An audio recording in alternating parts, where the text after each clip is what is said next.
Hello दोस्तों, मेरा नाम विरासत खान है और आज मैं आपके लिए जानकारी बताने जा रहा हूँ वो आपके बहुत काम की है। कुछ लोग कहते हैं कि जानवर के लिए मोटा कैसे करा जाए, उनके दिमाग में ये सवाल रहता है। अब मोटा करने के लिए लोग बताते हैं कि ऐसे करो, ये खिलाओ, कोई बताता है कि चने खिलाओ, कोई बताता है कि बादाम खिलाओ, कोई कहता है कि ये खिलाओ। किसी का बजट अगर नहीं होता है तो वो कहाँ से लाएगा। और खिलाना क्या चीज़ है, ये चीज़ मैं आपके लिए आज बताने जा रहा हूँ कि कौन सी चीज़ फ़ायदे की है और कौन सी चीज़ खिलाना चाहिए, किससे नुकसान हो सकता है और खिलाने की प्रक्रिया क्या है, ये भी मैं आज आपके लिए बताऊंगा। मेरे लिए जानवर पालते हुए समथिंग लगभग कम से कम 10 साल हो गए। 10 साल से मैं अभी तक तो लॉस में नहीं आया हूँ।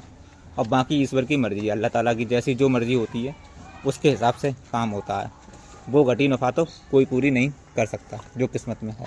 फिर भी अपने चलते हुए आदमी जो भी काम करता है वो बेहतरी के लिए करता है। तो मैं वीडियो को ज़्यादा लंबा ना करते हुए आपको बताता हूँ कि कौन सी चीज़ खिलाना है और किस तरीके से खिलाना है। मेरे इस बकरी का बकरा है, ये वाला देखो, ये मेरे घर का बच्चा पला हुआ है। इस बच्चे के लिए मैं बकरीद के लिए तैयार कर रहा हूँ। ये जो है 15 महीने का बच्चा है और 15 महीने का बच्चा माशाल्लाह अभी सही है। 15-16 महीने का दत गया है ये। और ये अभी समथिंग इसमें जो है वज़न 65 के लपेट में है। और ये सुरोई नस्ल का है, अजमेरी प्लस सुरोई। तो इसके लिए जो हम खिलाते हैं उस चीज़ को मैं आज बता रहा हूँ कि कैसे करके खिलाना है। सबसे पहले आपके लिए जौ खिलाना है। जौ जो है गेहूँ में मिक्स करके, जितने जौ हैं उतना ही गेहूँ लेना है। और जौ को खिलाना कैसे है, जो भी घर का सूखा हुआ चारा है उसके लिए आपके लिए खिलाना है शाम में, सॉरी सुबह में। उसके लिए आपके लिए जो है सुबह में खिलाना है। सुबह में खिलाने के बाद ये होता है, जैसे हमने जौ खिलाया, गेहूँ खिलाया, कोई भी चीज़ खिलाई, तो उससे ये जानवर जो है चलता फिरता रहता है, घूमता रहता है, तो वो जो है पच जाता है। और जितना भी हरा सामान है, जैसे पत्ती है, घास है, चारा है, वो शाम के लिए खिलाना है। उसे शाम में खिलाने से ये फ़ायदा होता है, अगर रात को बैठा हुआ भी रहता है तो उसकी पाचन क्रिया सही रहती है इसके हिसाब से।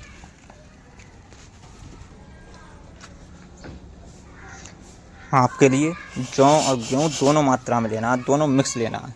और जानवर के लिए जब भी खिलाओ तो ज़ोर ज़बरदस्ती से मत खिलाओ, जो उसकी मर्ज़ी है उसकी भूख बढ़ाओ। और पहले शुरुआत में कम तादाद से उसके वेट के हिसाब से खिलाना शुरू करो। जब वेट के हिसाब से जानवर खाना शुरू करेगा उसके बाद में उसका बॉडी वेट अपने आप बढ़ना शुरू हो जाता है।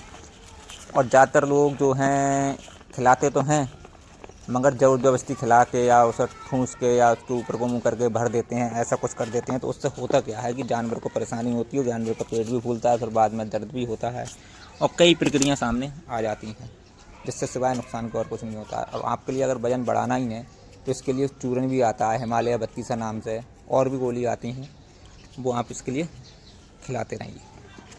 और एक मेन पॉइंट वाली बात वो ये है कि जानवर के लिए जो भी कुछ खिलाना है वो टाइम बाय टाइम खिलाना है। उसका एक टाइम फिक्स कर दूँ बस। और आपने अगर ऐसे खोल के रख दिया, दिन भर हल्के हल्के आएगा और खाएगा। और उसके साथ में आपके लिए लोहड़ी नमक आता है, वो भी देना है। और अगर जानवरों से संबंधी आपके लिए कोई भी जानकारी लेना है, कुछ भी लेना है, तो हमारे इस चैनल पे आप कमेंट कर सकते हैं और इसे सब्सक्राइब कर सकते हैं। और वीडियो अगर अच्छी लगे तो लाइक भी कर सकते हैं, शेयर भी कर सकते हैं, ताकि दूसरों तक ये जानकारी पहुँचे। अब जैसे हमारा ये बच्चा है,